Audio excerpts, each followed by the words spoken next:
여행인데요. 왜 이렇게 바쁜 거죠? 밥 먹고 사진 찍고 쇼핑하고 또 버스 타고. 이거 여행입니까? 일정 소화입니까? 패키지 여행은 왜?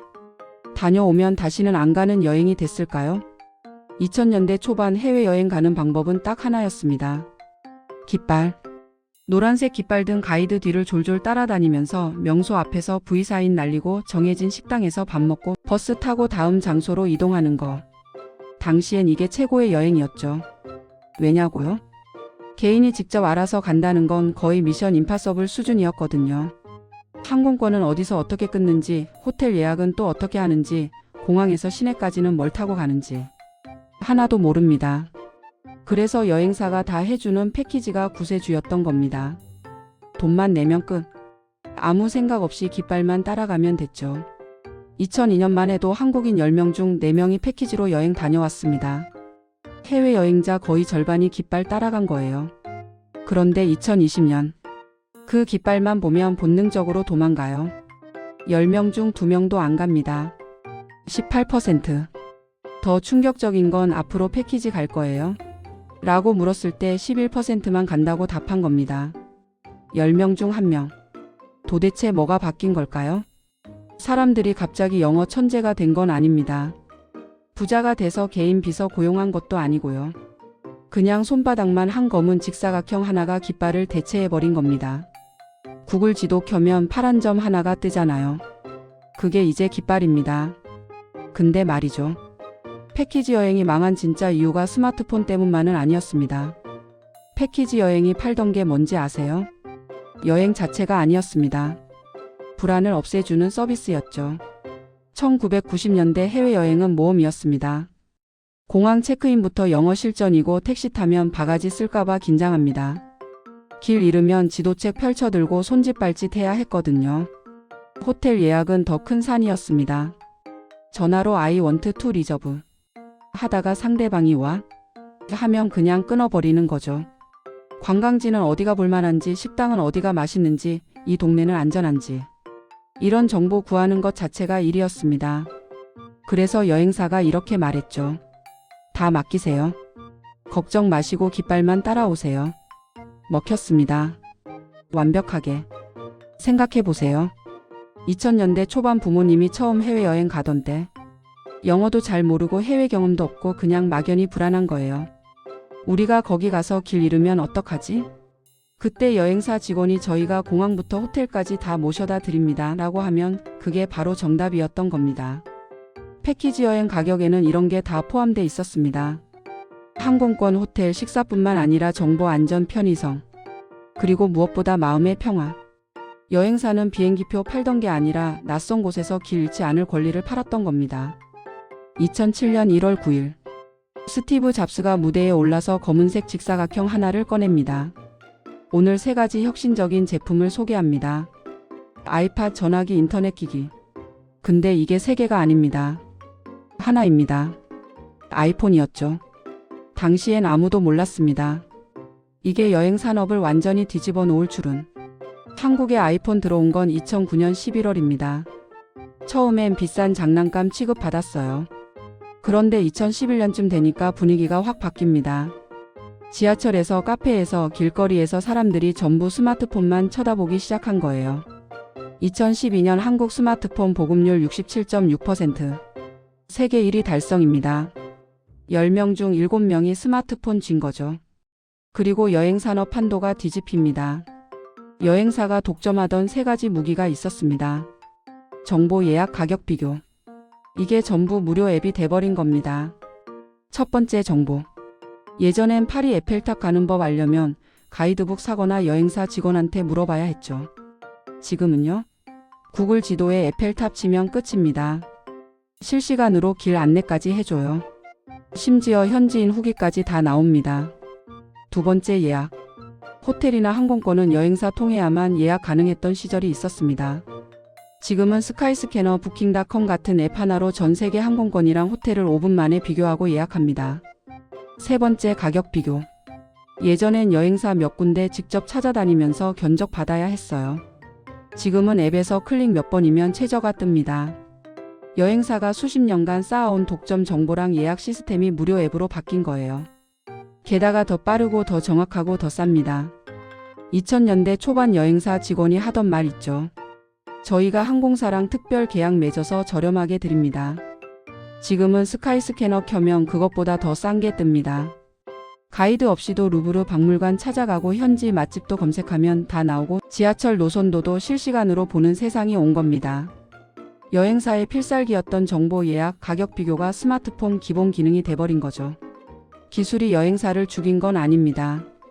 신뢰가 무너진 겁니다. 스마트폰이 나왔어도 패키지 여행이 계속 잘 나갈 수 있었습니다. 그래도 전문가가 짜주는 일정이 편하잖아, 혼자 다니는 것보다 안전하잖아, 이렇게 말이죠. 실제로 나이 드신 분들이나 해외여행 처음 가는 사람들은 여전히 패키지 선호했거든요. 근데 한번 당하면 다시는 안 갑니다. 쇼핑 강요. 이게 패키지 여행의 치명타였습니다. 베이징 3박 4일 패키지가 19만 9천 원이라고 쳐보죠. 이 돈으로 항공권, 호텔, 식사, 관광 다 해결된다. 말이 안 됩니다. 인천에서 베이징 항공권만 8만 원인데요. 여행사 수익 1만 원, 대리점 수수료 1만 원 빼고 나면 현지에서 쓸 수 있는 돈이 2만 원도 안 남습니다. 마이너스입니다. 적자. 그럼 어떻게 메우느냐? 현지에서 쇼핑 커미션이랑 옵션 투어로 뽑아내는 거죠. 그래서 여행 가면 갑자기 쇼핑센터를 3군데씩 들립니다. 가이드가 판매원이랑 한 팀이 돼서 사모님, 그냥 좀 사세요 이러면서 압박하는 거예요. 안 사고 그냥 구경만 하고 있으면 가이드 태도가 180도 바뀝니다. 차에서 막 뭐라고 하고 설명도 대충 하고. 심지어 노쇼핑, 노옵션이라고 광고한 상품도 현지 가면 똑같습니다. 2024년에도 여기어때 투어가 풀옵션이라고 광고했는데 현지 가니까 옵션 강매하더라는 거예요. 한번 당해본 사람들 반응이 뭐냐면요. 다신 안 간다. 패키지 한번 가서 쇼핑 강요당한 사람들이 돌아와서 주변 사람들한테 뭐라고 하겠어요. 절대 패키지 가지 마. 돈만 더 들어. 이렇게 말하겠죠. 네이버 후기에 블로그에 유튜브에 다 올라옵니다. 기술이 여행사를 대체할 수단을 만들어줬다면 신뢰 붕괴가 사람들을 떠나게 만든 결정타였던 겁니다. 패키지 여행 가면 느끼는 감정이 딱 하나 있습니다. 내가 지금 관광객인가 이동식 지갑인가? 일정표는 화려합니다. 만리장성, 자금성, 천당공원, 와 베이징 명소 싹 다 가네. 그런데 막상 현지 가면 이렇게 됩니다. 오전 9시 만리장성 도착. 자, 여러분 사진 찍으실 시간 40분 드립니다. 40분? 세계 7대 불가사의를 40분 보라고요? 편의점 갔다 오는 시간인데요. 뛰어 올라가서 찰칵찰칵 찍고 뛰어 내려옵니다. 여유? 그런 거 없습니다. 가이드가 10시 30분 집합이요. 늦으면 버스 출발합니다. 하면서 압박 넣거든요. 그리고 버스 탑니다. 다음 명소 가나 했더니 가는 곳이 쇼핑센터. 자, 여러분 여기는 중국 전통 한방 체험관입니다. 체험관은 무슨? 그냥 매장입니다. 한약 파는데 들어가자마자 판매원이 달라붙습니다. 완전히 1:1 마크. 축구 경기도 아니고. 사모님, 부모님 건강 생각해 보세요. 이거 하나만 사세요. 한국 가면 이 가격에 절대 못 사요. 안 산다고 버티고 있으면 판매원이 계속 옆에 붙어서 따라다닙니다. 화장실 갈 때까지 따라올 기세예요. 여기서 1시간 반. 만리장성은 40분 보고 쇼핑센터는 1시간 반이요. 점심 먹고 오후가 되면 자금성 가나 했죠? 아닙니다. 비치 매장. 여러분, 중국은 옥의 나라입니다. 좋은 옥 한번 보시죠. 또 1시간 반. 이쯤 되면 관광 온 건지 홈쇼핑 촬영장 온 건지 헷갈립니다. 저녁 먹고 호텔 가는 줄 알았어요? 아닙니다. 자, 발 마사지 옵션 어떠세요? 1인당 5만 원입니다. 여행하시느라 다리 피곤하시죠? 피곤한 건 다리가 아니라 정신인데요. 안 한다고 하면 버스에서 대기해야 합니다. 근데 일행 대부분이 하니까 눈치 보여서 그냥 따라하게 되는 거죠. 거부하기가 더 피곤해요. 호텔 도착 시각 밤 11시. 다음날 기상 시각 새벽 7시. 이게 3박 4일 내내 반복됩니다. 실제로 관광한 시간 계산해 보면 하루 2시간 정도입니다. 어떤 사람이 자유시간에 혼자 근처 카페 가려고 했대요. 그랬더니 가이드가 단체 여행인데 개인 행동하시면 안 됩니다. 이러면서 막았답니다. 그럼 자유가 어디 있어요? 심지어 노쇼핑 패키지라고 광고한 상품도 현지 가면 똑같습니다. 쇼핑센터는 안 가는 대신 식당 옆에 특산물 매장이 딱 붙어 있어요. 가이드가 식사 시간을 유독 여유롭게 잡으면서 저기 발사믹 식초 진짜 좋던데요 이러는 거죠. 결국 사게 됩니다. 안 사면 분위기가 이상해지거든요. 이게 패키지 여행입니다. 돈 내고 와서 영업당하는 관광. 관광객이 아니라 이동식 ATM이 된 기분이랄까요? 부킹닷컴, 익스피디아, 아고다. 들어보셨죠? OTA라고 부릅니다. 온라인 여행사. 근데 여행사라고 부르기도 애매합니다. 이건 그냥 중개 플랫폼이거든요. 작동 방식이 완전히 다릅니다. 기존 여행사는 이렇게 했어요. 호텔이랑 계약 맺고 항공사랑 계약 맺고 현지 가이드 고용하고 버스 대절하고 그 다음에 패키지로 묶어서 팝니다. 중간에 마진 여러 번 붙는 거죠. OTA는요? 그냥 연결만 해줍니다. 당신이 원하는 호텔 여기 있어요. 전 세계 호텔 가격 다 비교해 드릴게요. 클릭 한 번이면 예약 끝입니다. 여행사 통하지 않고 호텔이랑 직거래하는 겁니다. 중간 마진이 쏙 빠지는 거죠. 더 무서운 게 뭐냐면 후기 시스템입니다. 예전엔 호텔 좋은지 나쁜지 알 방법이 없었어요. 여행사 직원 말 믿는 수밖에. 근데 그 직원도 사실 안 가봤거든요. 지금은 부킹닷컴 들어가면 뭐가 뜨냐면요. 실제 투숙객 1247명 후기. 평점 8.3. 이게 뜹니다. 후기 열어보면 방 사진부터 시작해서 샤워기 물살 약함, 조식별로 직원 친절함, 역에서 5분 거리 이런 게 다 나옵니다. 여행사 직원이 여기 좋습니다 하는 것보다 1000배는 더 믿음 갑니다. 그래서 사람들이 여행사 끊고 OTA로 넘어간 겁니다. 1990년대만 해도 전 세계 온라인 여행 예약이라는 게 거의 없었습니다.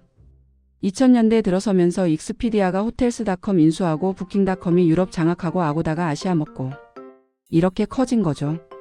전 세계 OTA 시장을 부킹닷컴, 익스피디아, 에어비앤비, 시트림 이 4개 회사가 90% 장악하고 있습니다. 여행사들은 뭐 했냐고요? 속수무책이었습니다. 한국도 마찬가지입니다. 2009년부터 글로벌 OTA들이 한국 시장 들어오기 시작했어요. 동시에 야놀자, 여기어때, 마이리얼 트립 같은 국내 플랫폼도 커졌고요. 이제 사람들은 여행 가기 전에 뭐 하냐면요. 스카이스캐너로 항공권 최저가 검색하고 부킹닷컴으로 호텔 후기 보고 트립어드바이저로 맛집 찾고 구글 지도로 동선 짭니다. 5년 전에는 상상도 못했던 일입니다. 여기에 한 방 더 날린 게 에어비앤비입니다. 호텔도 굳이 안 가도 돼요. 현지 사람 집 빌려서 살 수 있거든요. 더 싸고 더 넓고 주방도 있고. 이쯤 되면 여행사가 뭐 하는 데인지 의문이 듭니다. 패키지 여행이 망한 이유가 뭘까요? 여행 수요가 줄어서? 아닙니다. 한국인 해외여행객은 2019년 기준 2,800만 명 넘었어요. 오히려 늘었습니다. 사람들이 부자가 돼서? 그것도 아닙니다. 자유여행이 패키지보다 더 비싼 경우도 많거든요. 그럼 뭐냐? 패키지 여행이 팔던 핵심 상품이 사라진 겁니다. 불안을 없애주는 서비스. 1990년대 해외여행은 무서웠습니다. 모르는 나라, 안 통하는 언어, 낯선 문화. 어디서 밥 먹는지, 어디서 자는지, 어떻게 이동하는지 하나도 모릅니다. 그래서 여행사가 필요했던 거예요. 근데 지금은요? 스마트폰 하나면 그 불안이 다 사라집니다. 예전엔 여행사 직원이 해주던 모든 것을 이제 스마트폰이 해줍니다. 더 빠르고 더 정확하고 더 쌉니다. 패키지 여행이 팔던 핵심 가치가 무료 앱이 돼버린 겁니다. 그리고 결정적으로 신뢰가 무너졌습니다. 헝가리 유람선 참사는 그 극단적인 사례였습니다. 2019년 5월 29일 패키지 상품으로 간 한국인 25명이 목숨을 잃었어요. 구명조끼도 없이. 그 사건 이후로 사람들이 뭐라고 했냐면요. 패키지는 이제 절대 안 가. 여행사가 수십 년간 독점해온 역할. 그러니까 낯선 곳에서의 불안을 대신 처리해주는 일이 스마트폰으로 넘어간 겁니다. 예전엔 가이드 깃발이 안전망이었어요. 지금은 스마트폰 화면에 파란 점이 안전망입니다. 결국 패키지 여행은 자기가 팔던 상품이 세상에서 사라지는 걸 지켜봐야 했던 겁니다. 그럼 이제 깃발은 완전히 사라진 걸까요? 완전히 사라진 건 아닙니다. 지금도 패키지 여행 가는 사람들 있습니다. 주로 누구냐면요. 나이 드신 분들, 해외여행 처음 가는 사람들, 또는 진짜 복잡한 여행지 가는 경우. 아프리카 사파리 투어나 남미 여행 같은 건 혼자 가기 쉽지 않거든요. 여전히 전문가 손길이 필요한 영역이 있긴 합니다. 그리고 일부 여행사들은 살아남았습니다. 어떻게냐고요? 프리미엄으로 갔습니다. 노 쇼핑, 노 옵션, 소수정예 이런 식으로 완전히 콘셉트를 바꾼 거죠. 가격은 두세 배 비싸지만 진짜 여행다운 여행을 해준다는 겁니다. 근데 이것도 쉽지 않습니다. 왜냐면 사람들이 이미 학습했거든요. 내가 직접 하면 더 싸고 더 자유롭다는 걸. 결국 패키지 여행은 틈새 시장으로 밀려난 겁니다. 주류에서 비주류로. 이제 여러분 손에 든 스마트폰이 가이드입니다. 파란 점 하나가 깃발 역할을 하는 거죠. 가이드 눈치 볼 필요도 없고 쇼핑센터 끌려갈 일도 없고 내가 원하는 시간에 원하는 곳만 갑니다. 완벽한 자유죠. 근데 솔직히 가끔은 그립지 않나요? 아무 생각 없이 깃발만 따라가면 되던 그때. 호텔 예약이니 항공권이니 이런 거 하나도 신경 안 쓰고 그냥 돈 내고 편하게 따라가기만 하면 되던 시절. 지금은 자유롭긴 한데 동시에 모든 걸 내가 알아서 해야 하잖아요. 항공권 언제 끊을지, 어느 호텔이 좋을지, 동선은 어떻게 짤지. 머리 아픕니다. 특히 길 잃었을 때요. 구글 지도 믿고 갔는데 영 이상한 골목으로 빠지면 그때 생각나는 겁니다. 아, 깃발 들고 앞에서 가던 가이드. 그래도 돌아갈 순 없습니다. 쇼핑 강요 당하러 다시 갈 순 없잖아요. 결국 우리는 선택했습니다. 편함 대신 자유를. 여러분 손에 든 스마트폰 화면, 그 작은 파란 점이 깃발이 됐습니다. 근데 솔직히 말해보세요. 길 잃을 때만큼은 깃발이 그립지 않나요? 오늘도 궁금한 아카이브였습니다. 감사합니다.